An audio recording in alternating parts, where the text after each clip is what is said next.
Hi, I'm Karan Thapar. Over the last few years, I hope you've been watching my program, The Interview on the Wire. During that period, I've interviewed doctors, politicians, businessmen, scientists, authors, and even the occasional Nobel laureate. For me, it's been exciting. I hope it's been enjoyable for you. But these, as you know, are tough times, and if this program is going to remain bold, independent, and sometimes even defiant, then I think we need your support. At the end of the day, it's a truism, but editorial independence is best defended by the viewers. So if you would like this program to remain the way it is, forthright, outspoken, and interesting, then would you consider supporting us? All you have to do is to click on the description at the bottom. But more than anything else, I hope you will continue to watch the interview. Your viewership means an awful lot to me.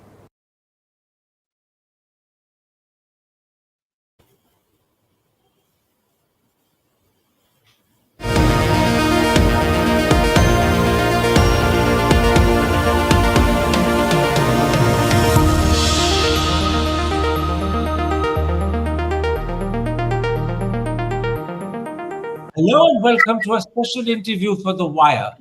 Israel has resumed the war against Gaza with ferocious intensity. By some counts, over 700 people have been killed in just 5 days. That comes to over 100 deaths a day.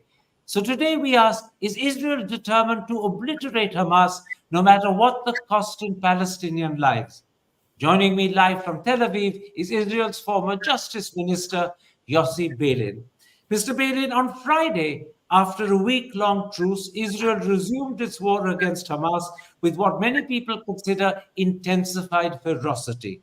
Since then, over 700 people have been killed, and the total death toll has now crossed 16,200.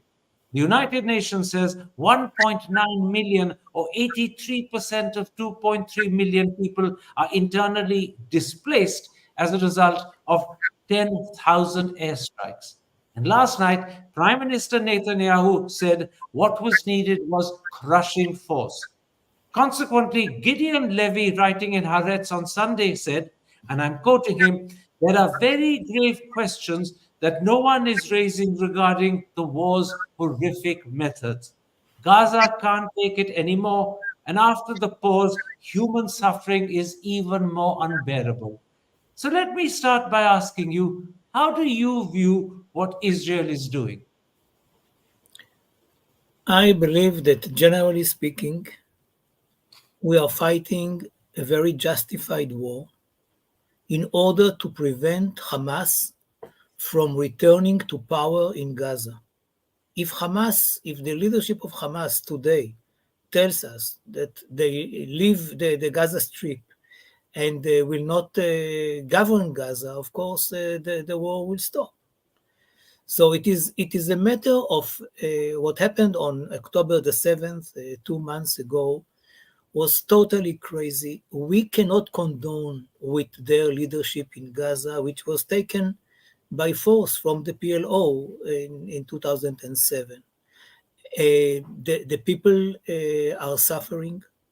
They are paying the price on both sides, but of course on the Palestinian side, much more because they are much less protected than us Israelis.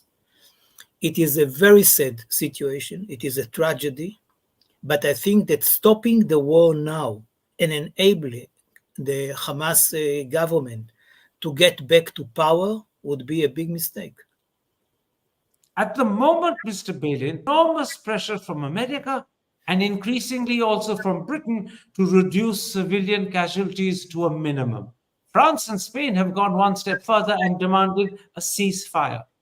Yet our television screens, not just in India, but more importantly in the West, are full of badly injured children lying on filthy hospital floors in Gaza, their parents bent over them crying, and others digging out people trapped under rubble with their bare hands. Are you worried that these TV images could make Israel very unpopular with the populations in the West and in Europe who are your main allies? You could be losing the popularity and support of people who you need now most of all. Well, on the one hand, such a worry exists.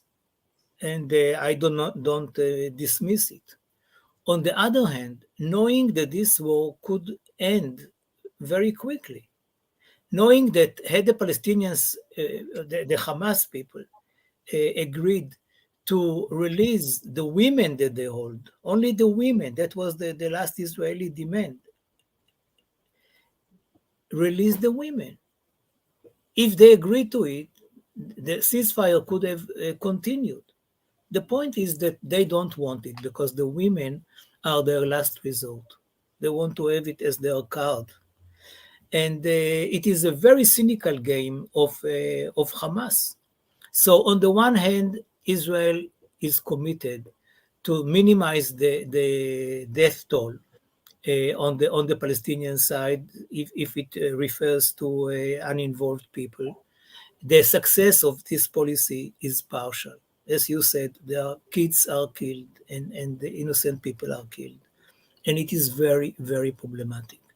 I, as a man of peace, who was against most of the attacks of Israel in the past, cannot say, stop it, stop the killing, as long as Hamas is threatening to get back to power. Because that is the worst thing, not only for Israel, but for the free world.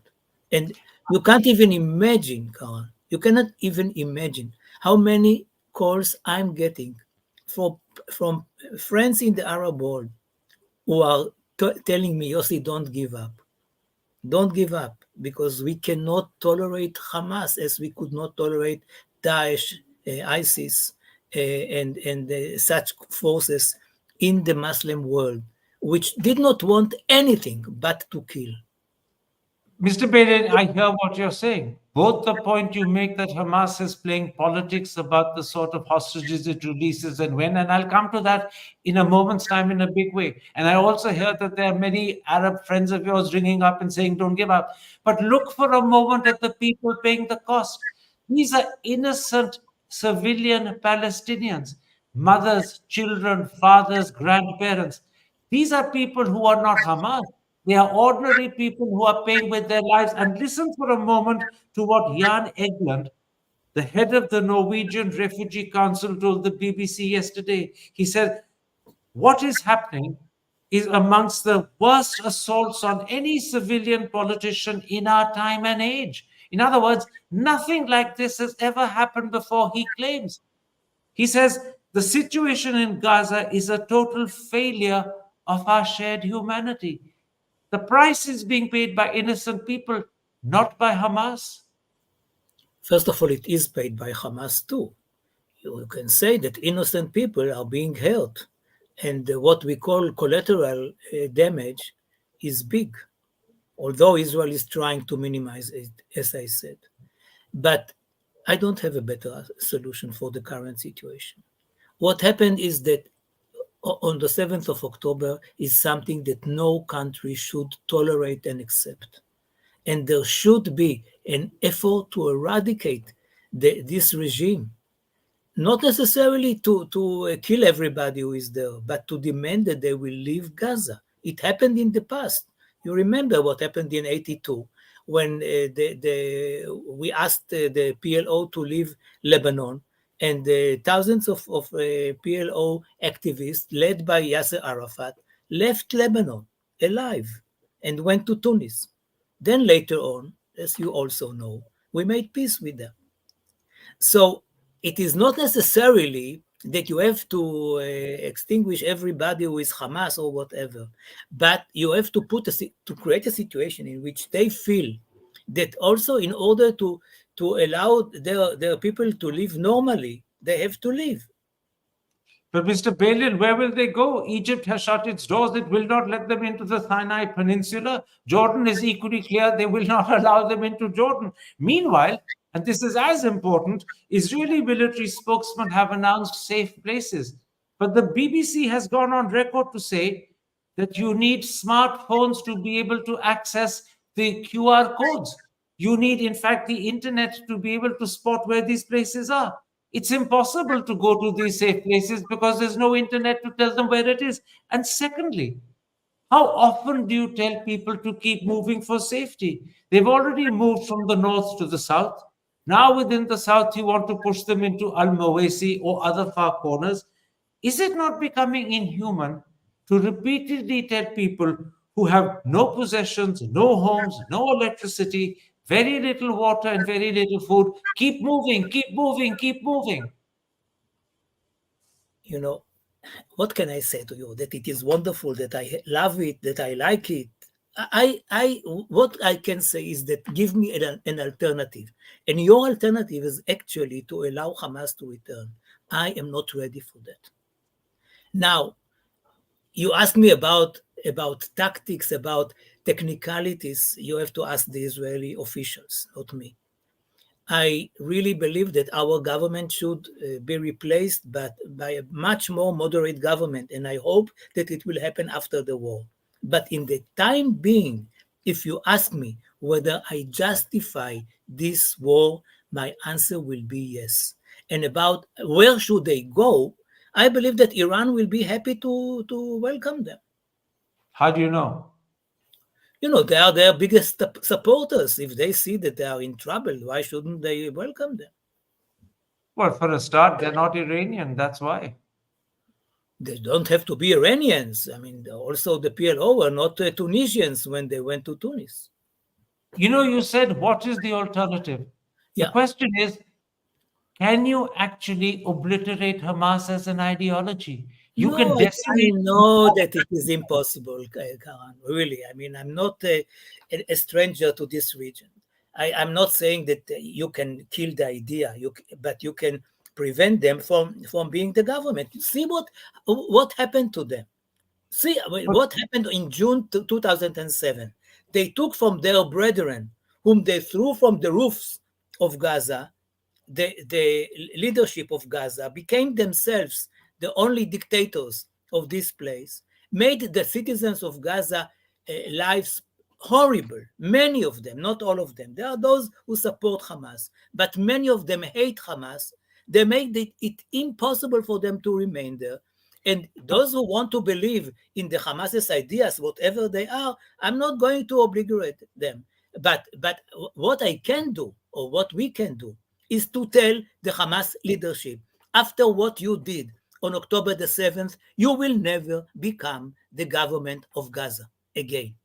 But Mr. Beilin, the problem is because you can never obliterate the idea that Gaza stands for, you're probably making that idea stronger. This is like Shakespeare's ghost in Julius Caesar. For the short ride, He lives on and becomes stronger and will haunt you. You're probably creating a worse enemy for the future, even if you think you're obliterating one for the present. you are right, generally speaking. In that case, I'm not sure that this will be the case. Because people are saying, yes, we support Hamas, we support Hamas, we support Hamas. They don't mean it. It is a dictatorship. It is authoritative dictatorship.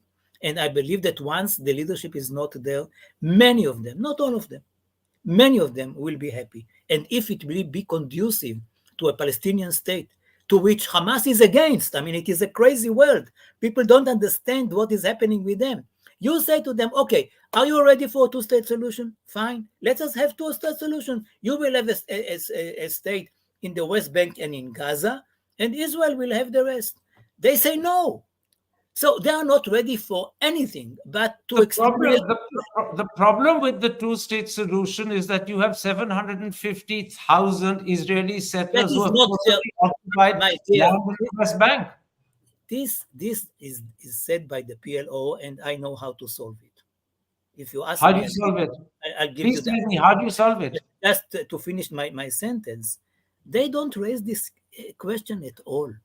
For Hamas, this is not a problem. They are not in a position to say, okay, take all these hundreds of thousands of settlers, put them in Tel Aviv, and then we are ready for a two-state solution. They never agree to a two-state solution. And this is why they don't raise the point that you have raised right now. Now, how to solve it? By having a confederation of Israel and Palestine, in which those settlers who would like to remain in Palestine when we have new borders will be allowed to do that as Israeli citizens and Palestinian permanent residents. while the same number of people, of Palestinians who would like to live in Israel, will get the same legal status. By then, you don't have to evacuate them. More Palestinians will live in Israel, Israelis will live in Palestine, and we can have peace. That's a very interesting solution, and one that I will definitely take up with you another day when peace looks as if it is perhaps just on the horizon. But let me put to you for now a question that is being asked increasingly in the global south, a question which your neighbors around you are asking even more loudly in the Arab world, and from your point of view, a question that is beginning to be asked in the West. Israel, people say, is determined to obliterate Hamas no matter what the cost in Palestinian civilian lives. It seems to people that in Israel's eyes, the end justifies the means, no matter how horrific and horrible the means. Do you really believe that's justified? I don't subscribe to it. I believe that Israel is doing a lot in order to lower the price of uninvolved people. The success is partial. People are paying with their lives for what their leadership did in the Negev 2 months ago. And I hope that this war will end very soon, and that the price, the toll price, will be lower. The Americans are saying it's likely to go on till the end of January. That's almost 2 months more. By then, you could have, who knows, 30,000 dead. I hope that this will not be the case. Let me quote to you once again Gideon Levy. Writing on Sunday in Haaretz, he said, and I'm quoting him, Israel's resumption of the war is its biggest mistake since October 7. In our first interview, you told me he was one of your good friends. How do you respond to Gideon Levy, who says this is the worst mistake since October 7? Well, Gideon is still my very good friend, and what I can say to him through your program or directly is tell me what to do. Tell me what to do. What do you think should be done? Just go and stop the war and do nothing about it. Hamas doesn't know any other language, regretfully. Let's come to the hostages because for many people it seems they could become collateral damage. There are now, according to Israeli official sources, still 138 hostages in Hamas custody. At a time when the hostage for prisoner exchange was going smoothly, did Israel make a mistake breaking it off just because reportedly Hamas wanted to start releasing male hostages rather than female ones with a larger number of prisoners in return? They were simply changing the character of the hostages being released and not going ahead with the women ones. Why? Was it a mistake to Do call do it you off? have any? Can you imagine any answer to the question? Why would they not release the women who were raped and who were harassed and whatever? Can Why? I attempt to answer that? Can I attempt to answer that? Maybe they decided the time has come to push for a bigger exchange. Remember what Israel did in 2011. You exchanged 1,027 prisoners for one solitary soldier, Gilad Shalit. In 1985, you exchanged 1,150 prisoners for three soldiers in Lebanon. Maybe Hamas was saying, if we insist on the male soldiers first, Israel will release all the prisoners it has. It was, in other words, attempting to go for a big deal rather than to pursue women 10 at a time. Apparently, they never said it. I mean, had they said it, there would have been a debate in Israel about it. But they are not even created a debate in Israel because they said no. They said no women. It's crazy. It is really crazy. I mean, the stories of those who were kidnapped by them are unbelievable. You can say a lot about collateral damage, and it is not okay, and it is a tragedy. But to do what they did is really beyond any explanation. And the issue of not releasing women is also crazy. I'm always trying to understand the other side. What is the motivation of the other side? I can't. Mr. Beilin, I totally accept what you're saying. Not for a moment will I dispute it. And I want to make it clear that the stories that have emerged about what Hamas has done to Israelis is horrific, it's barbaric, it's savage, it's condemnable, it's unforgivable. I don't want anyone for a moment to misunderstand me on that. And I've raised those specifically with Musa Abu Marzouk, who's perhaps the number 3 man in the Hamas organization.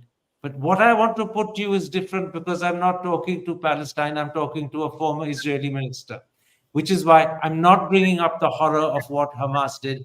I'm talking instead about the collateral damage and the civilians who've been killed, sadly, but truthfully, at Israeli hands. This is why I say to you, are you worried that if you carry on the way you are, determined to obliterate Hamas at the cost of probably as many civilians as you kill, your own hostages could end up as collateral damage? You may never see them back again. Okay, so you tell me don't do that because you have to keep your hostages, the hostages alive, and I can understand what you say. But this means actually to give up, to surrender to Hamas.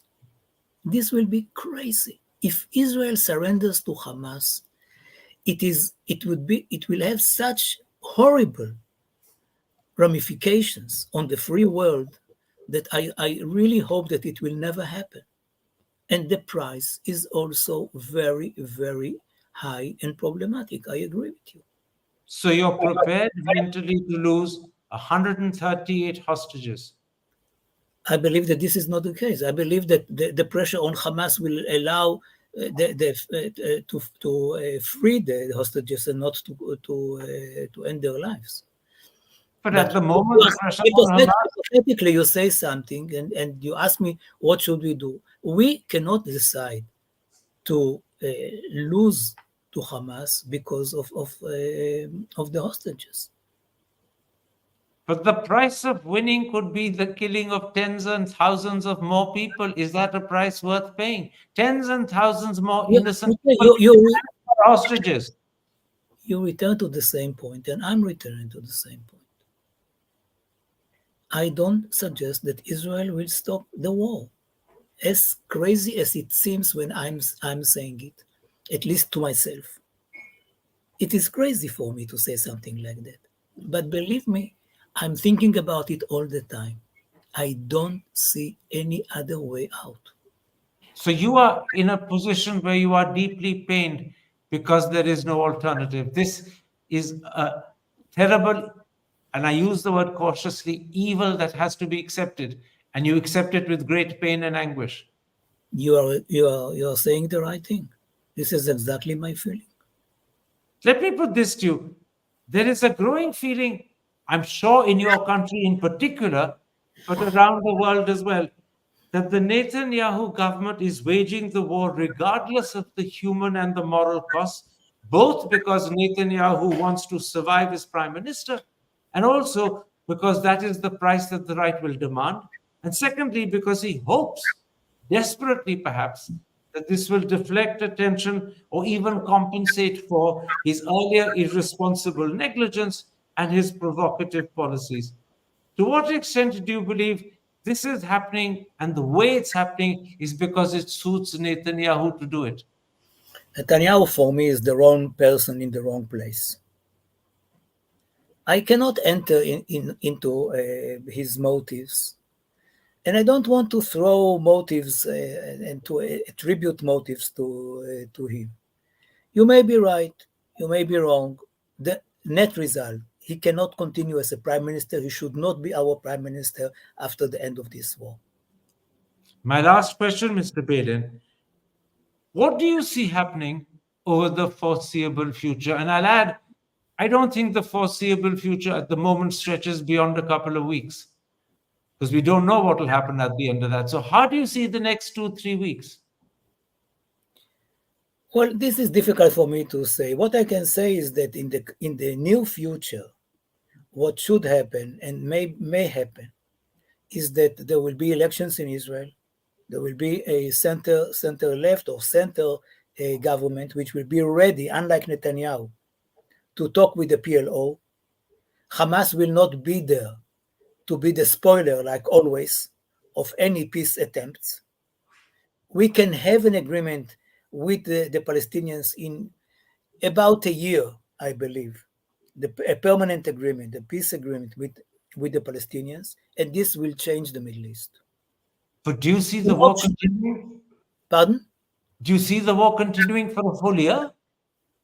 No, it has nothing to do with the war. The war will end in few weeks. Whether it is 2 weeks or 3 weeks, I don't know, but it will not go for months. And will Israel's reputation in the West recover? Will the young in London and New York and Washington, in Paris, will they return to the feelings they once had? Or have you lost them forever? No, there is no forever in politics. And if we make peace with the Palestinians, believe me, everybody will hug us and kiss us. And rightly so. Mr. Beilin, I want to thank you for this interview. And I want to thank you in particular for accepting and hearing and answering questions that could not have been to your taste and liking. And I will deliberately add, I hope politicians in my country learn from your example. Thank you, sir, for this interview. Thank you. Thank you very much. Hi, I'm Karan Thapar. Over the last few years, I hope you've been watching my program, The Interview on the Wire. During that period, I've interviewed doctors, politicians, businessmen, scientists, authors, and even the occasional Nobel laureate. For me, it's been exciting. I hope it's been enjoyable for you. But these, as you know, are tough times, and if this program is going to remain bold, independent, and sometimes even defiant, then I think we need your support. At the end of the day, it's a truism, but editorial independence is best defended by the viewers.